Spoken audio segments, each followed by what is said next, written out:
কমপক্ষে ৩ জন উপদেষ্টা আছে যারা ওনাকে মিসগাইড করতেছে। আমরা তাদের অপসারণ দাবি করছি। এই সরকার বুঝি হোক না বুঝি হোক, ইচ্ছাকৃতভাবে হোক অথবা ষড়যন্ত্রের শিকার হয়ে হোক, তারা একটি দলের সে ফাঁদে পা দিয়েছে এবং সংস্কারকে প্রায় গুরুত্বহীন করে ফেলেছে।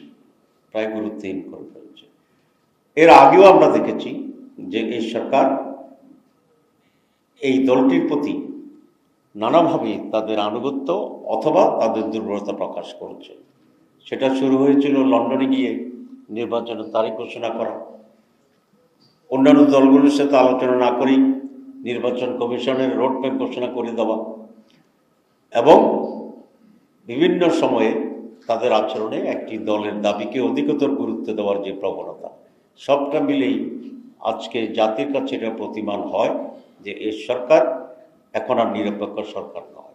এই সরকার একটি দলের প্রতি অনুগত অথবা একটি দলের প্রতি দলকে ক্ষমতা আনার জন্যে যেন একটি নির্বাচন আয়োজনের জন্যেই তাদের প্রচেষ্টা আছে বলে আমরা মনে করি।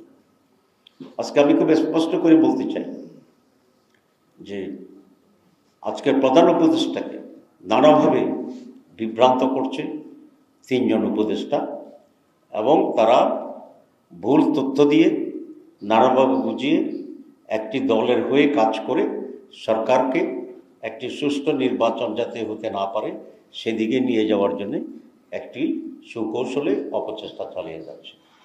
আমরা আজকের এই মুহূর্তে স্পষ্টভাবে ঘোষণা দিতে চাই, আমরা ৮ দল এবং আমাদের সাথে আরও কিছু দল আছে যারা ফর্মালি না আসলেও আমাদের সাথে যোগাযোগ আছে, আমরা সকলেই আগামী ফেব্রুয়ারি মাসে রোজার আগেই একটি জাতীয় নির্বাচন অনুষ্ঠিত হোক এ ব্যাপারে দৃঢ় প্রতিজ্ঞবদ্ধ, এবং সেই জন্যই আমরা আমাদের সকল প্রস্তুতি সম্পন্ন করার জন্য আমরা মাঠে কাজ করছি।